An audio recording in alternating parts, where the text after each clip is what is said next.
দক্ষিণ চব্বিশ পরগনার পাথর প্রতিমা থানার রামগঙ্গার ভূঁইয়া মোড় এলাকার বাসিন্দা জয়দেব খাঁড়া।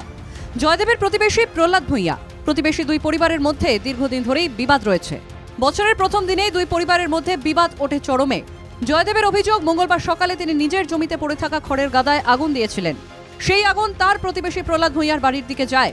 যদিও আগুনে তাদের বাড়ির কোনো ক্ষতি হয়নি, কিন্তু প্রহ্লাদ ও তার ভাই সত্যতাকে জ্বলন্ত খড়ের গাদায় পুড়িয়ে মারার চেষ্টা করে বলেই অভিযোগ।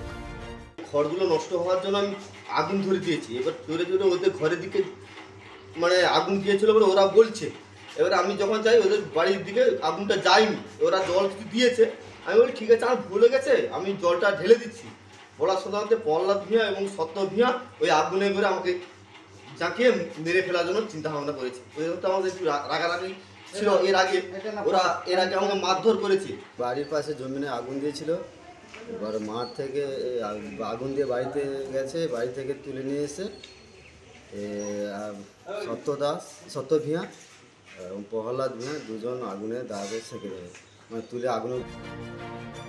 জয়দেবের চিৎকার শুনে ছুটে আসেন পড়শিরাই জয়দেবকে আগুন থেকে তুলে পাথর প্রতিমা গ্রামীণ হাসপাতালে নিয়ে যায়।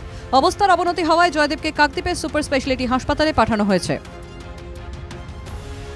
ভূঁইয়া পরিবারের পাল্টা অভিযোগ, জয়দেব তাদের বাড়িতে আগুন লাগিয়ে পুড়িয়ে মারার চেষ্টা করেছিল। জয়দেবকে বাধা দিতে গেলে তাদের সঙ্গে হাতাহাতি হয়।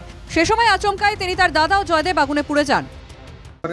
এই রকমের দুজনের তর্ক বিতর্ক হতে হতে, ওই আগুনের পাশে তর্ক বিতর্ক হতে হতে ওই আগুনের মধ্যে দুজন প্লাস আমার ভাই তিনজন লটর বটর খেয়েছে এবং আমাকে জলের মধ্যে চুবিয়ে রেখেছিল বলে আমার জাহানটা আটকে যাচ্ছে। তখন আমি কি হচ্ছে না উঠে যাই, তখন পাশা থেকে ওনার পিঠটা একটু বেশি হয়ে যাচ্ছে, কিন্তু আমার সেজো ভাই টোটালটা সর্বশরীরটাই হয়েছে। আর আমার এদিনের ঘটনায় দুই পরিবারের 3 জন পুড়ে গিয়েছেন, সকলেই হাসপাতালে চিকিৎসাধীন। দুই পরিবারের তরফেই একে অন্যের বিরুদ্ধে পাথর প্রতিমা থানায় অভিযোগ দায়ের করেছে। তবে এই ঘটনায় এখনো পর্যন্ত কেউ গ্রেফতার হয়নি। ঘটনার তদন্ত শুরু করেছে পাথর প্রতিমা থানার police. Bureau report, NKTV Bangla.